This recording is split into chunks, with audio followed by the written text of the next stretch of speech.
삶에서 가장 큰 벽은 언어 장벽이었다.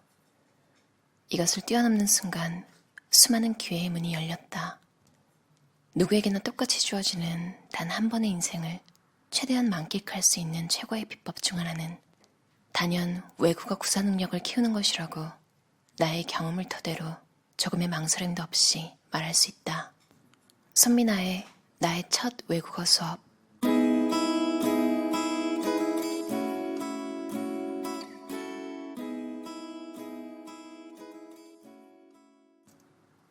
나이는 걸림돌이 되지 않는다.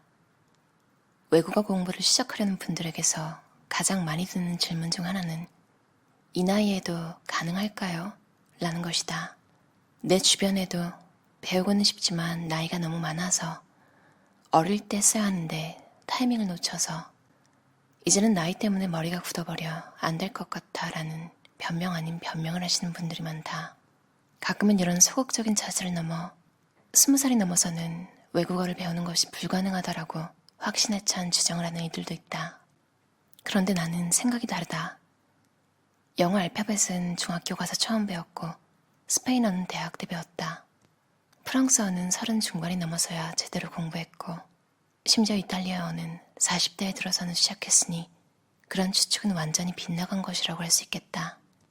바로 이러한 찐 경험을 토대로 또 함께 언어 공부를 한 친구들과 세상을 돌며 만난 수많은 이들의 예를 근거로 외국어 공부를 하는데 나이는 걸림돌이 되지 않는다고 자신 있게 말할 수 있다.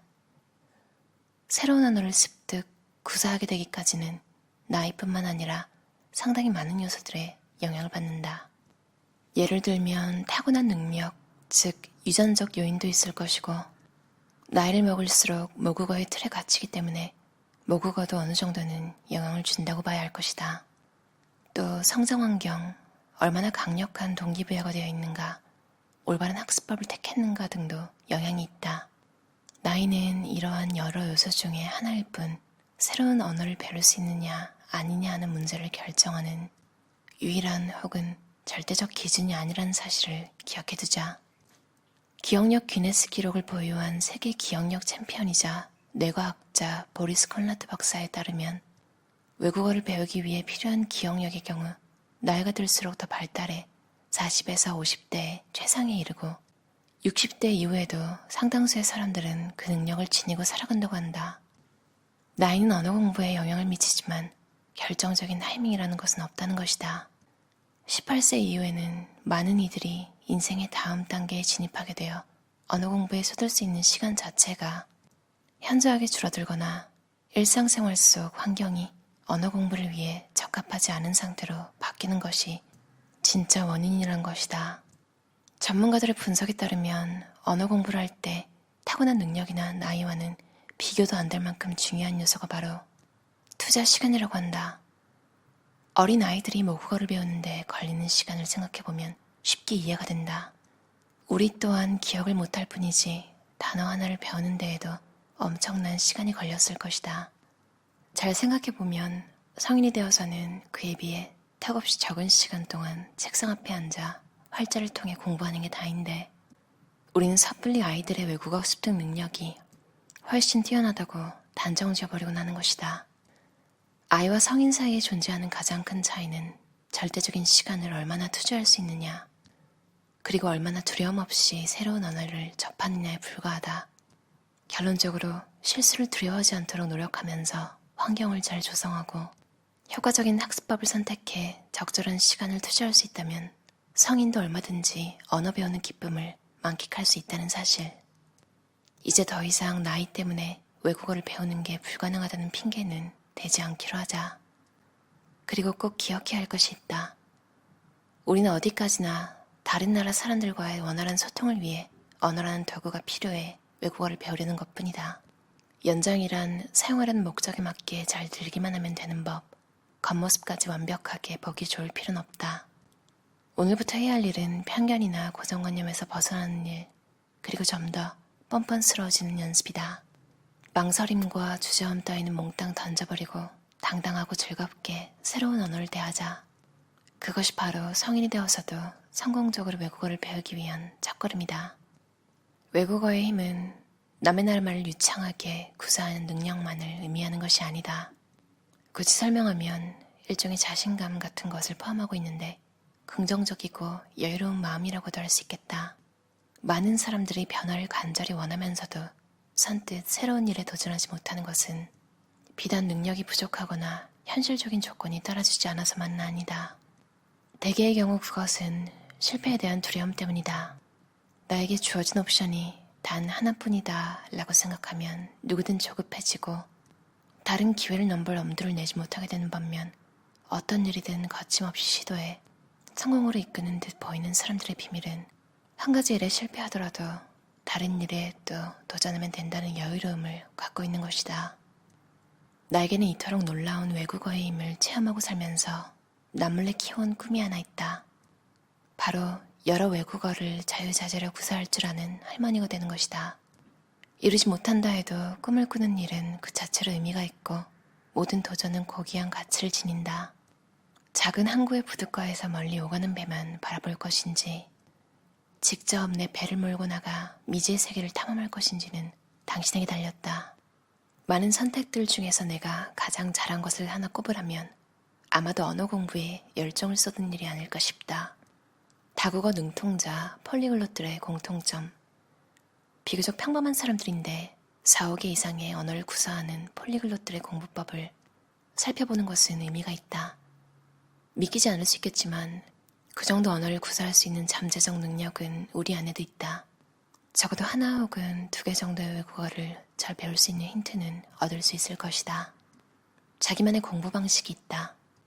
예를 들어 암기법만 봐도 천차만별이다.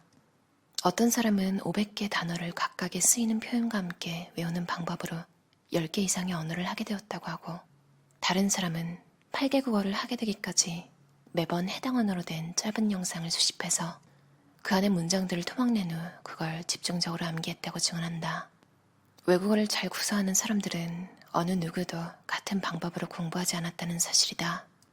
모두가 자기만의 노하우를 찾아냈다는 것에 주목할 필요가 있다. 그런데 이들에게도 한 가지 공통점은 있다. 바로 선생님에게 의존하지 않고 스스로의 학습법을 고안해내는 것이 언어 공부에 최적화된 길이라는 걸 증명하고 있다는 것이다. 누군가의 가르침을 통해 얻을 수 있는 건 제한된 정보에 불과하다. 그래서 배운 것은 적당히 활용하고 실제 공부는 자기가 해야 하는데 대개의 경우 수업에 너무 의존하는 경향이 있다. 처음부터 듣기와 말하기에 집중한다. 듣기와 말하기의 중요성은 아무리 강조해도 지나치지 않는데 그 중에서도 듣기는 특히 중요하다. 나는 종종 외국어를 잘하고 싶다는 사람들에게 일단 무조건 많이 들으라고 조언을 한다. 처음엔 무슨 말인지 모르더라도 원어로 된 오디오를 자주 최대한 많은 시간 들어야 한다고 말이다. 듣기는 언어를 배우기 시작하는 초기부터 가장 공을 많이 들여야 하는 영역이다. 듣기와 말하기 학습의 중요성, 즉 들어야 말할 수 있고 말을 하면 더 잘 들리게 되며 이것이야말로 언어 학습의 시작이라는 걸 예리하게 알아챈 사람들이 폴리글롯이 되는 것이다. 한마디로 폴리글롯들은 월등히 뛰어난 능력을 타고난 사람들이라기보다 효과적인 공부 순서와 학습법에 눈을 뜬 것이라고 할 수 있다. 언어 공부를 습관으로 만든다. 외국어 공부는 벼르고 벼르다가 마음먹고 치른 행사가 아니라 매일 반복하지 않으면 뭔가 이상하고 찜찜한 기분이 드는 습관으로 만들어버려야 한다. 자기도 모르게 행동이 옮겨질 만큼 수없이 되풀이해야 습관이 될 수 있다. 폴리글롯들은 바로 그렇게 오랜 시간 동안 하루도 빠짐없이 외국어 공부를 해온 일종의 덕후들이다. 어떤 일을 습관으로 만드는 데는 최소 24일의 시간이 필요하다고 한다. 마음먹고 한 달 이상 매일 외국어 공부를 할 수 있다면 당신에게도 희망이 있다. 언어를 배우는 일이 정말 재미있다고 느낀다. 모두가 예외 없이 힘든 과정을 통해서 언어를 배우지만 폴리글롯들은 그 과정을 즐기다 못해 공부가 아니라 일종의 놀이라고 생각하는 경향이 있다. 오늘부터 자기 체면을 걸어보자. 자신감은 자기 체면으로 얼마든지 키워나갈 수 있다. 강력한 이유를 찾아라. 그 어떤 목표나 계획도 우애가 결여되어 있으면 흐지부지 되는 것은 시간 문제다. 반대로 뚜렷한 동기가 있으면 힘이 빠지게 되는 순간 다시 마음을 잡기가 더 쉬워진다. 외국어에 대한 열정은 이 세상에 존재하는 가장 위대한 로맨스다. 완벽하게 구사하겠다는 생각을 버린다. 외국어를 이야기하기 전에 모국어에 대해 먼저 생각해보면 답은 쉽게 나온다. 한국인이라고 해서 과연 한국어를 완벽하게 구사하는가? 어느 누구도 자신의 모국어라 해도 그것을 완벽하게 구사하는 것은 불가능하다. 하물며 외국어를 배우면서 완벽함에 집착하게 되면 언어 공부의 즐거움은 사라지고 심한 압박과 부담만 남게 된다.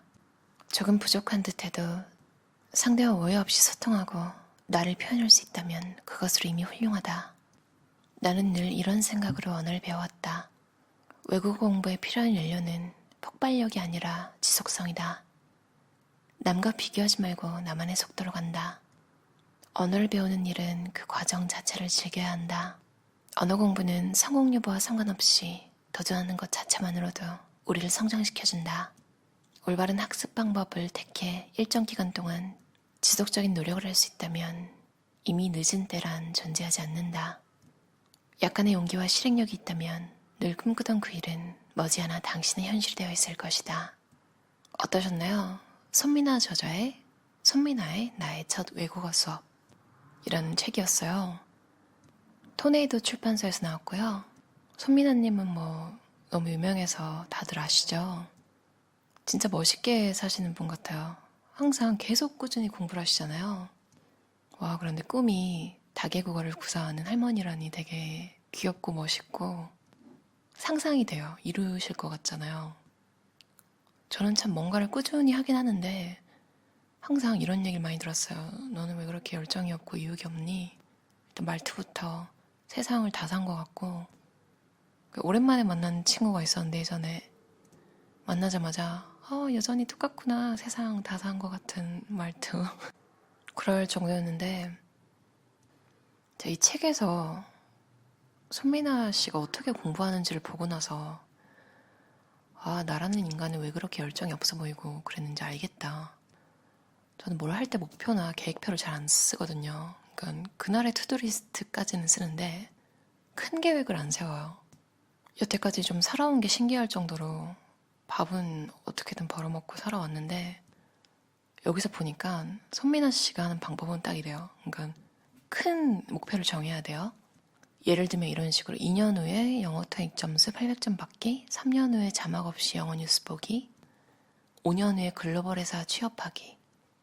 그러니까 하루에 단어 몇 개월가는 나중 문제라는 거죠.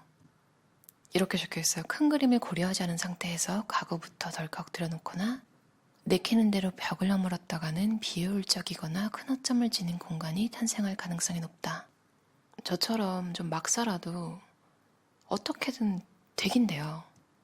근데 굳이 생각해보면 저만큼 저처럼 시간을 많이 낭비할 필요가 있나 생각해보면 또 그건 아니란 말이죠.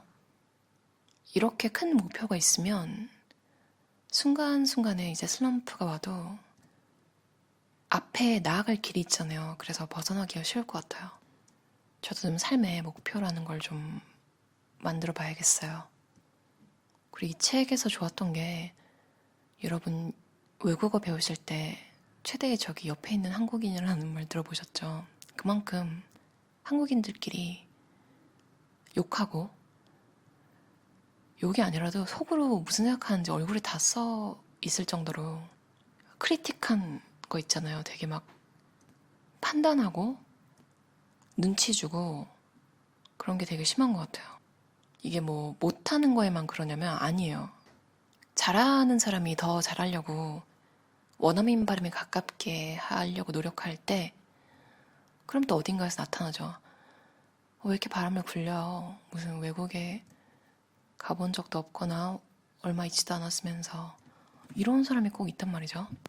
그런 사람한테 굳이 이해를 시켜줄 필요도 없고 다른 매력이 있어서 친하겠지만 언어 공부하는 거는 그 사람이랑 같이 안 해도 될 것 같아요.